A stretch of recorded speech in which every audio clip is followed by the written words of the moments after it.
95 news ప్రతి క్షణం ప్రజాక్షేమం కోసం నేను మీ మాధురి. జనంతో మనం మనతో జనం కార్యక్రమానికి స్వాగతం. ఈరోజు మన జనంతో మనం మనతో జనం కార్యక్రమం గణేష్ని దగ్గరికి వచ్చేసిందండి. యూసఫ్ కూడా వచ్చేసాము. మనమైతే ఇక్కడ చూడొచ్చు ఆ గణేష్ మహారాజ్ని చాలా వెలిగిపోతూ ఉన్నారు. ఇక్కడ కొంతమంది ప్రముఖులు ఉన్నారు, వారితో మాట్లాడదాం. అసలు ఇది ఎన్నేళ్లుగా పెడుతున్నారు, ఏంటి ఈ డీటెయిల్స్ అన్నీ కనుక్కుందాము. నా పేరు రాజ్ కుమార్ అండి. రాజ్ కుమార్ గారు, చెప్పండి అసలు ఎన్నేళ్ళుగా మీరు ఇలా గణేష్ని పెడుతున్నారు, ఏంటి అసలు దీని డీటెయిల్స్ అన్నీ చెప్పండి ఒకసారి. మొదటగా న్యూస్ 95కి స్వాగతం అండి. మా మండపానికి వచ్చినందుకు ధన్యవాదాలు. గత అంటే మా పూర్వీకులు అంటే 50 సంవత్సరాల పైనుంచి కూడా పెట్టడం జరుగుతుంది. కానీ మా ఆధ్వర్యంలో 2005 నుంచి ఇప్పుడు 18 ఏళ్ళ నుండి మేము ఇంటర్ అట్లా ఉన్నప్పటి నుండి కూడా ఇది స్టార్ట్ చేయడం జరిగింది. మా పెద్దలు అంటే పి సత్యనారాయణ యాదవ్ గారు, నర్సింగ్ యాదవ్ గారు, చిన్న శ్రీశైలం యాదవ్ గారు అని చెప్పి వారి ఆధ్వర్యంలో జరిగేది. తర్వాత క్రమేణా మాకు అప్పచెప్పడం వల్ల మేము చూస్తూ ఉన్నాం. ఇది యూసఫ్గూడ బస్తీ. ఈ యూసఫ్గూడ దాదాపు అన్ని చుట్టుపక్కల ఉన్న ప్రాంతాల్లో పాత బస్తీ అప్పట్లో. ఇప్పుడు చాలా బస్తీలు కొత్తగా ఏర్పడ్డాయి. ఇప్పుడు అమీర్పేట్ తర్వాత యూసఫ్గూడ అనేది ఉండేది. తర్వాత అంటే చెప్పండి, ఇప్పుడు 18 ఏళ్ళుగా మీరు పెట్టాను అని అంటున్నారు కదా, మీకు అప్పటికి ఇప్పటికీ ఏం డిఫరెన్స్లు కనిపిస్తున్నాయి? అంటే దైవభక్తి పెరిగిందంటారా, ప్రజల్లో ఏమైనా తగ్గిందంటారా? తప్పకుండా ఇంకా చాలా పెరిగిందనే చెప్పాలి. అక్కడ సెంట్రల్ ప్రభుత్వము మోడీ గారు చేస్తున్నటువంటి అంటే దైవభక్తి పెంచడానికి రామ మందిరం కానీ అట్లా ముందు కొంచెం తగ్గినట్టుగా మధ్యలో అనిపించింది. కానీ ఇప్పుడు ఇంకా యూత్లో కూడా బాగా క్రేజ్ వచ్చింది. అంటే ఎంత ఖర్చు అయినా సరే, ఖర్చులు ఒకటి పెరిగాయి, ఖర్చు ఎంత అయినా సరే ఇంకా బాగా చేయాలన్నట్టుగా ఇప్పుడు ఈసారి 18 ఫీట్ల వినాయకుడిని తెచ్చాం.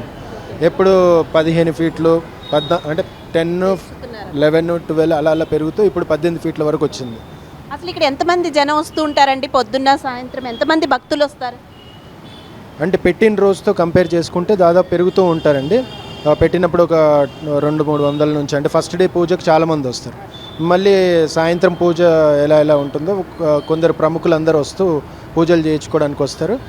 దాదాపు ఎండింగ్ వచ్చేసరికి బాగా క్రేజ్ ఎక్కువ. అంటే ఇక్కడ తీయడం కూడా బాగా ఆడంబరంగా డప్పు మేళాలు, డాన్సర్స్, ఈ ట్రక్, టస్కరు, డీజేలు ఇవన్నీ చాలా భారీ ఎత్తున చేస్తాం అన్నమాట. అంటే ఇప్పుడు నిమజ్జనం అంటే ఈ ఏరియాలో ఎక్కడ చేస్తారండి? మనము అందరూ చేసినట్టుగా సెన్సార్ ట్యాంక్ బండ్కే తీసుకొని వెళ్తామండి. అక్కడ క్రెయిన్లు అవన్నీ మన తెలంగాణ ప్రభుత్వం ఏర్పాటు చేసిన దాంతో మనం చేస్తూ ఉంటాం. ఇక అంటే లడ్డు వేలంపాట గురించి చెప్పండి. అంటే లడ్డు వేలంపాట ఉంటుందా ఇక్కడ? లాస్ట్ ఇయర్ కరోనా ముందు వరకు మేము లడ్డు వేలంపాట పెట్టామండి. అక్కడి నుండి లక్కీ లడ్డుగా అంటే ఒక టికెట్ 100 రూపీస్, ఇప్పుడు 200 రూపీస్ పెట్టాము. టోకన్స్ లాగా మనం అందులో అక్కడ మీరు చూస్తూ ఉన్నారు ఒక బాక్స్, అందులో అక్కడ లక్కీ లడ్డు 200 రూపీస్ అని వచ్చిన వాళ్ళు 200 రూపీస్ తీసుకొని టోకన్ అందులో వేస్తారు.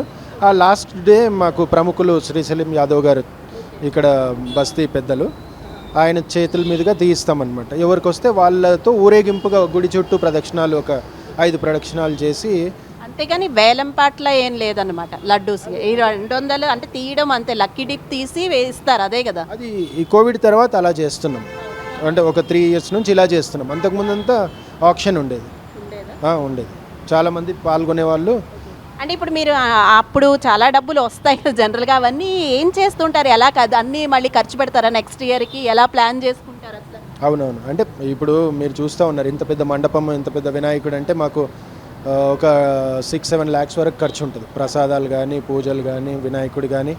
అంటే లాస్ట్ ఇయర్ ఏదైతే కొంచెం మిగిలి ఉంటుందో దాన్ని ఇప్పుడు పెట్టుకొని మళ్ళీ కొందరు విరాళాలు ఎవరైతే ఇస్తారో వాటితో ఇంకా గ్రాండ్గా చేయడానికి చేస్తూ ఉంటాం. అలానే ఫ్రెండ్స్ కూడా మేము ఉన్నాం, కొందరం వేసుకుంటాం, అందరం వేసుకొని గ్రాండ్గా చేస్తాం. మీకు ఇంకా ఏదైనా ప్రభుత్వ సహకారం ఉంటుందండి ఇలాంటి మండపాలు పెట్టడానికి? కానీ మీరు 18 ఏళ్ళుగా పెడుతున్నారు కదా, ఎప్పుడైనా ఏదైనా ప్రభుత్వ సహకారం ఉందా మీకు? అయ్యో, దాని గురించి చెప్పుకోవాలంటే పీజేఆర్ గారి ఫ్యామిలీ మాకు బస్తీకి చాలా అంటే గుడి కట్టించింది కూడా ఆయనే. ఆయన తరఫున అప్పుడు మనకు అందేది. తర్వాత విష్ణువర్ధన్ రెడ్డి గారు, ఇప్పుడు మా బస్తీ పెద్దలు, ఇప్పుడు మేము అన్నట్టుగా చిన్న శ్రీశైలం యాదవ్ గారు, ప్రకాష్ గౌడ్ గారు, వీళ్ళ బస్తీ పెద్దల సహకారం ఉంటుంది. మళ్ళీ ఇప్పుడున్న ఎమ్మెల్యే గారు మాగంటి గోపీనాథ్ గారు కూడా మాకు ఎంతో సహాయం చేస్తూ ముందుకు. ఇక్కడ అన్నదానం లాంటివన్నీ జరుగుతాయా? ఏదైనా నిమజ్జనం రోజు అట్లీస్ట్ ఆ రోజు ఏదైనా ఉంటుందా? అక్కడ నిమజ్జనం రోజు భోజనాలు ఉంటాయి, ప్రసాదాలు ఒక 5-6 రకాల ప్రసాదాలు ఉంటాయి. అంటే ఊరేగింపుకి కావాల్సిన ఎంతమంది ఉంటారని అనుకుంటున్నారండి నిమజ్జనం రోజు? ఉంటారండి. సుమారు 1000-1200 మంది వరకు బస్తీవాసులు అందరూ కూడా ఇక్కడికి వచ్చి చూడడం జరుగుతుంది. అంటే మేము పెట్టే బ్యాండ్ కానీ మేళాలు ఇవన్నీ కొంచెం బాగా భారీ ఎత్తున పెడతాం కాబట్టి ఎక్కువ మంది బయట నుంచి కూడా వస్తూ ఉంటారు. థ్యాంక్ యూ సో మచ్ అండి. మీ పెళ్లి రోజు, పుట్టినరోజులు, మరే ఇతర శుభ కార్యక్రమాలకైనా మీ బంధువులకు, శ్రేయోభిలాషులకు శుభాకాంక్షలు చెప్పాలనుకుంటున్నారా? మీ ఇంట్లో జరిగే శుభకార్యాలను టీవీలో చూడాలనుకుంటున్నారా? అయితే ఆలస్యం ఎందుకు? 95 న్యూస్ అందిస్తోంది మీకు ఆ అద్భుతమైన అవకాశం. ఆలస్యం ఎందుకు? స్క్రీన్ పై కనిపించే ఈ నంబర్కు వెంటనే డయల్ చేయండి.